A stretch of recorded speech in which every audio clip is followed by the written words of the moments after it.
This morning I just decided that I wasn't going to worry about it anymore. And whatever I needed to do to get words down, I was going to do. And then I decided to tell you about it because it's I Should Be Writing, Season 18, Episode 3. Well, I should be writing. I should be working on my craft. I should be writing. I should be submitting my next draft. But I'm sitting home watching Doctor Who. And hi there, welcome to I Should Be Writing. This is a podcast for wannabe fiction writers, but I welcome anybody who's interested in a creative field or just people who like the sound of my my voice as I stumble along. I really wish I could do that again, but this is live. We do it live on Twitch every Tuesday and Thursday, 3 p.m. Eastern Time. And I hang out with chat and I give you advice. So that's what's going on right now. I have, since the beginning of the year, so last Monday, I started working on a new novel. I am now 11,000 words into the novel. It's terrible. And I'll talk about that more later because that's kind of the topic today. But I'm productive, and that's really all that matters at this moment.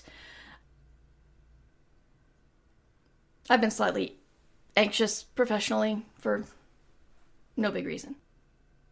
So yeah, that's what I've been up to. I'm, like it or not, they're terrible or not, I'm getting words down, and I am ahead of the schedule to hit my deadline. I know for a fact that my excellent momentum, that's the word, my excellent momentum this year will slow at some point. I've been doing getting up early and riding the bike in the basement every morning, but this morning I woke up and my body went, no, I don't think so. And I know it's probably going to do that on writing one of these days, but I got to keep pushing forward because 11,000 words in a week, pretty good for me. So yeah, as for good news, personally, I things are going well. Nothing I can talk about on stream, but people who were unwell may be getting well in the future. So yeah, things are okay. Pretty okay. And if you guys have any good news, let me know. We'll put it in the chat. Remember, we are collecting Team Rejections numbers in 2022. So far, we have one. If you get a rejection and you want praise for it because you are a working writer, let me know. We'll hit the ding button. It says reject. We all cheer. The numbers go up. That's what we like. So, anybody have any good news? And if you're listening to this later and you have some good news, email me and say good news in the subject and I will read it on the next live podcast. Daniel says, unless COVID dictates otherwise, I'll be going to France for work at the end of June. Never been outside of the U.S. before. That's very exciting, Daniel. That's very cool. I'm hoping things will be better by then. I am going to LA in March for podcast movement. That's what it is. I haven't been out there since 2015. I haven't been to podcast movement since 2015. And I realized that I get in free. So that's one of the perks of being in the Hall of Fame. Also, trying to learn how to say you're in the Hall of Fame without feeling like a big jerk is difficult. But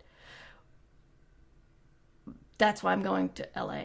But you are going to France. France is awesome, I hear. I've never been. I've been other places, but not France. I did not hit the yay button for you because I started talking about myself, and I'm sorry about that. Yay, Daniel. Going to France. If COVID allows. Yes, I hear the food is good. My story is published on Purple Wall Stories. It's a voting contest for stories, and I survived the first round of voting. That's huge.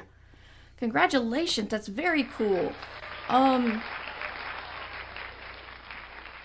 going to try to permit you to post a link if you want to post a link to it. We'll see if that works. We don't know how the bots are doing, what they're thinking. They're just kind of fussy right now.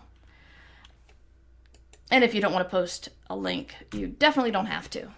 Don't feel the pressure, but in theory you can. I don't know. I worked on the bot for another couple of hours, so of course it doesn't work. Of course it doesn't work. Okay, cool. This is starting to get like me saying I want to learn interactive fiction. It's like I've said it so many times that it's probably just funny to you guys, so I will always want to learn interactive fiction, and I will always be unhappy with the way my bot performs on stream. And this will always happen. purplewallstories.com. That's great. That is it for good news. We are going to move on. If you have good news, you can tell me later in the chat. You can email me later. You can tell me on Thursday when we do this all over again. But we have a guest, and I didn't bring her book in here because I'm prepared. Nicole Glover, and her new book, The Undertakers, came out. I'm reading The Conductors right now, the first book in her series. So we're going to talk to her. I'm looking forward to it. But on to our main topic. Writers often get that feeling of, this is total garbage. I don't care if you just started writing your first story or you have been writing for all your life. There's going to be some point in your story where you're going to think, this is just hot garbage. That's all it is. And it's not a good feeling, but once you get experience, you know that this is something that happens. You know, this is just the way the creative mind goes. It's going to think, this is a great idea, and then it's going to write it down, or it's going to paint it, or it's going to sculpt it, or it's going to try to write the music and go, oh no, that is not how it sounded in my head. And experience tells you that you should just keep going. But this morning I hit a big roadblock because I thought, I'm deviating from my outline. This is an outline that my editor approved. If I deviate too much, she might not like it, and I might have another year of horrendous edits. So what I should do, and I've done this before, it's worked for me, is take what I have and take the existing outline and sit down and make a new outline with the new stuff and the old stuff and roll it all together and make it look good. My desk is a mess. That comes into play at some point, trust me. But 8:30 is when I sit down with my writer friends and we get on a Google Meet call and we all sit together and we write, because accountability buddies. I hate any sort of program that is digital for note-taking. I hate it. You can tell me how awesome it is, and I'll say, okay, I'll give it a try, and I'll put it on my phone or my tablet, and then I won't use it. When it comes to writing stuff down, I immediately start looking for one of these, and inevitably one of, you know what a notebook looks like, good Lord. And so I then had the feeling of, I'm supposed to be sitting here writing, but I want to go downstairs and sit at the table and outline, but then I'm leaving. It's writing time, it's outlining time, and then I thought, am I really running around in circles because of this? I mean, ADHD folks might, understand what I'm going through. But it really just ground me to a halt. It's like, do I sit here during my writing time and write Do I sit here and try to take notes on this horrible, messy desk where I'll inevitably knock something over? Do I leave my co-writing group and go downstairs where I want to go? Oh, and the biggest question was, should I just deal with it, find a Save the Cat writes a novel beat sheet online and do it digitally? And the minute I thought of that, my brain said, just put up a big old no. Definitely not. Don't want to do that. Do not want to do that. It's like, why? Why would I do that? And I thought, should I be somebody who can use? We were talking in the Discord about like mind mapping tools.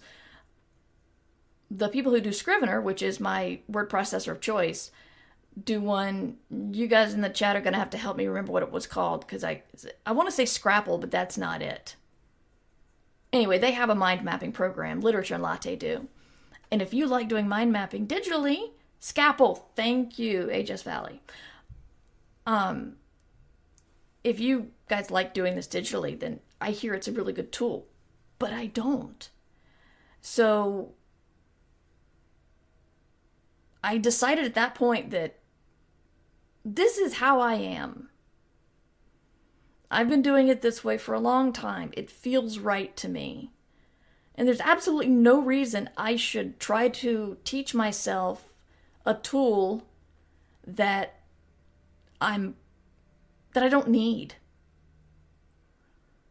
My brain works better when I scribble longhand to make notes and type the actual prose. I can't speak the prose. I can't dictate the book. And for a moment there, I felt kind of precious.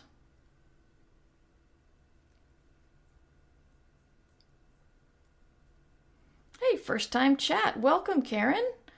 Karenthology. Notes on a wall forever, indeed. Mindscape on iPhones is pretty good too. That sounds familiar, Shards. I may have tried that one. And I'm not going to say it's a bad idea, because not everybody's mind works the same. If it works for you, great. I'm a little jealous because your desk does not fill up with pens and notepads, and I got stickers and blank books and everything because I want to keep writing stuff down. And you jerks in the Discord showed me another planner I needed to use because it's the anti-planner and it uses dice. I use dice. Thanks a lot. I think it was Firewriter who posted that, and she's post-op, and I can't yell at her now. But I'm gonna. Firewriter, when you're feeling better, I hope you feel ashamed. But I just want to embrace the weird thing. I've said that, I've gone through very different mindsets here. When I was at Viable Paradise in 2005, Cory Doctorow said, don't tie your writing to any sort of ritual because you want to be able to write wherever you are. If you get stranded somewhere and you've got a book due, then you want to be able to write, and you don't want to be tied to your favorite mug or your favorite brand of coffee or your favorite desk. And I thought that was great. That was great advice. I want to be able to sit down in an airport if I'm delayed. I want to be able to write while on vacation. But then later I started to feel the comfort that ritual gives you. And right now, I don't know about y'all, but I could be fooling myself, but I really felt like I was holding it together through the pandemic. Granted, nobody super close to me has been sick. We had some people last spring, but no deaths. And so I know that I'm speaking from a place of privilege here, definitely.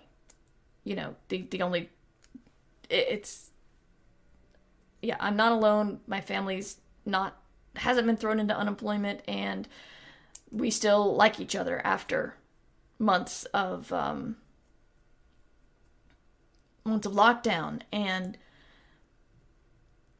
so I thought I was in a good place mentally, and lately I'm finally feeling it. I'm feeling just this, the weight of it. I'm tired. I'm very tired of it. And I sympathize with anybody who had this feeling earlier because of worse things happening to them. But because I'm feeling this way, I have to start looking at the things I find comfort in.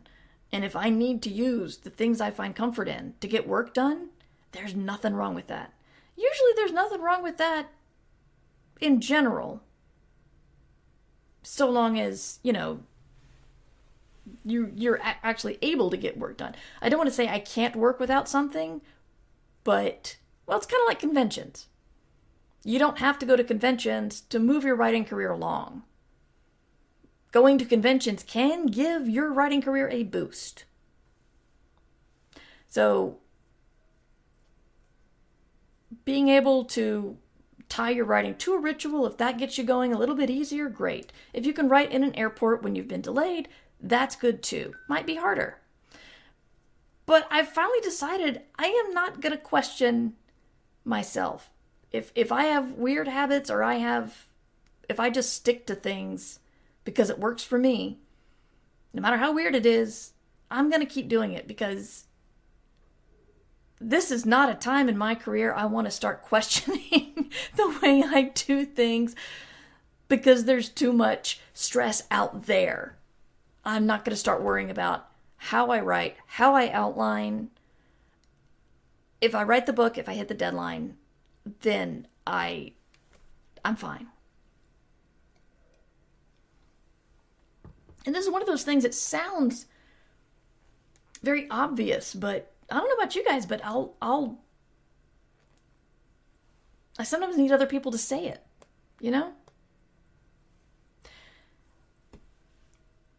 So I'm saying it to you.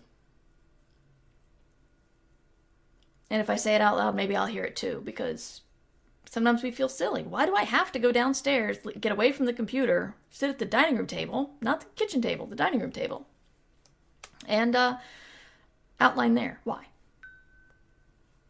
I don't know, but I do. So,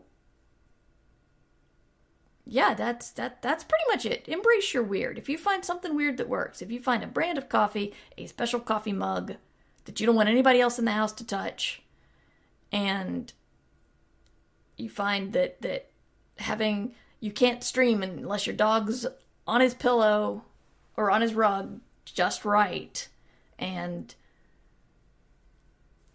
whatever weird thing you need to comfort yourself to get something done, do it.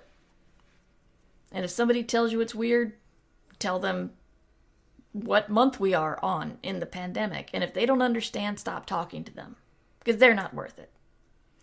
If this is someone very close to you, then that's a problem you have to handle. And maybe you shouldn't tell them maybe not stop talking to them. But that's all on you. That's your end. You got to decide. Yes, month, blah, blah, blah. That's what month we're on. So when we say it a lot just to be kind to ourselves. But what does that mean? And sometimes you got to sit back and think, this means letting myself do whatever weird thing I need to do before I get started writing. I'm going to say the caveat here. Don't do so much self-care that you actually don't write. Some articles try to get into self-care is not always great because,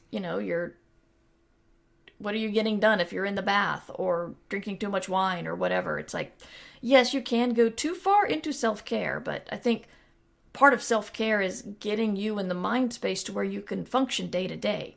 And if all you're doing is self-care, then you're not functioning day to day. I am not a therapist. I'm just saying.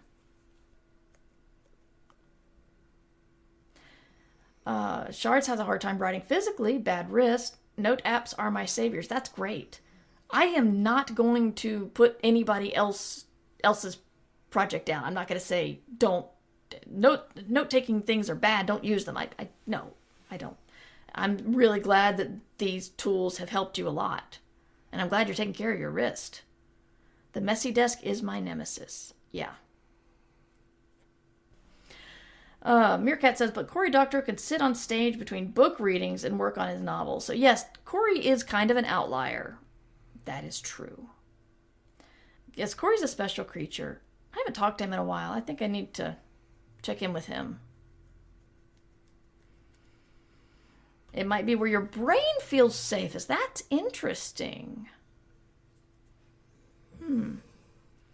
Writing in the bath with wine. Never. No, I don't. I have done very bad things to computers in my past. I never want to. Remember when I said that my goal this year was not to half-ass anything?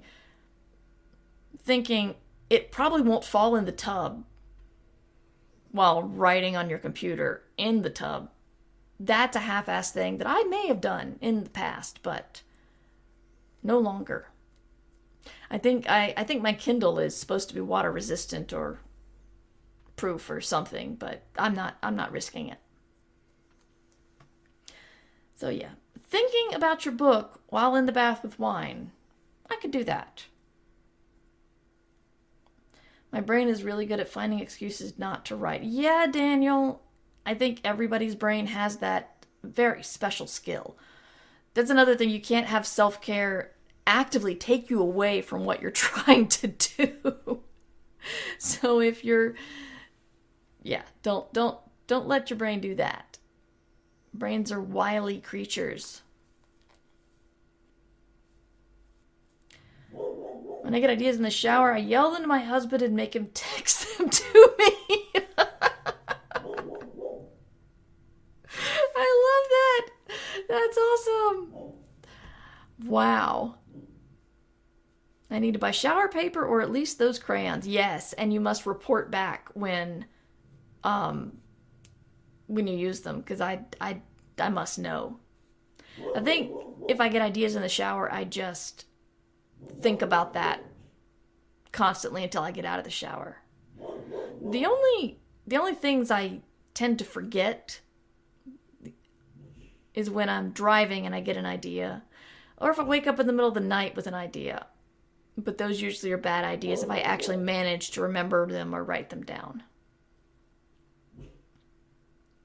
Daniel says, reading is my favorite activity to make myself feel better about everything, but reading makes me want to write, and then I feel bad about reading so much that I don't leave enough time to write.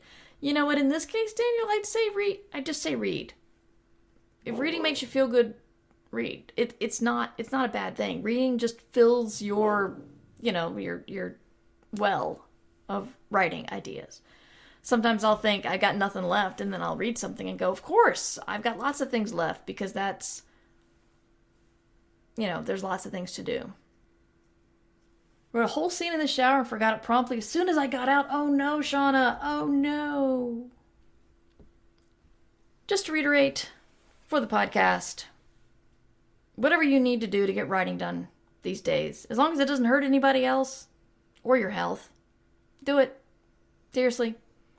Don't wonder if it's weird. Don't wonder if anybody else is doing it. Don't wonder if any other writer's doing it. I was thinking about a particular garage's line to connect to a scene in my book. And then I thought, well, I can't do that because I did it for the last book. My Station Eternity has a line from Derek Kruger in it. Rain and Mother Love Blown very kindly gave me permission to use it in my book, and it fit very nicely, and I was very, very pleased that they gave me that permission. But it's like, do you do it 2 books in a row? Is anybody going to notice? Who cares? My God. It's like my brain grabs onto crap just to worry about them. I'm not worried about anything right now. How about we worry about whether I've used one band's music too much in reference to my book? Saying it out loud is just, what is wrong? Okay. I'm going to end the recorded part of the podcast now. Thank you for listening to I Should Be Writing. If you'd like to get in touch with me, mightymur@gmail.com or Mighty Mur on Twitter and Twitch. If you want to support the podcast, it's Mighty Mur over at Patreon and Ko-Fi, which people have told me is the proper way to say it. And you can get my, if you go to Twitter, you can get a link to my newsletter, The Hot Mic. And if you go to Twitch, you can see me stream 4 days a week. Only I Should Be Writing is 2 of those. And you can subscribe there. Or you could just tell a friend. Spread the word. I like more listeners. I did the numbers. Last year I got 500,000 downloads of I Should Be Writing. I was very pleased. That was pretty amazing. So thank you everyone for that. Very much. And work on your own ritual if you can. If you need it, if it helps, do it. Because you should be writing. And I'll see you on Thursday. I Should Be Writing is available to you under a Creative Commons Attribution Non-Commercial No Derivatives license. Theme music by John Anelio. Art by Numbers Ninja. Production by Summer Brooks. And hosting by Libsyn. Find all of this information and more at merverse.com. And remember, we can't do this without you. Thanks for your support. Well, I should be writing. I should be working on my craft. I should be writing. I should be submitting my next draft. But I'm sitting home watching Doctor Who. Yeah, I'm sitting home watching Doctor Who.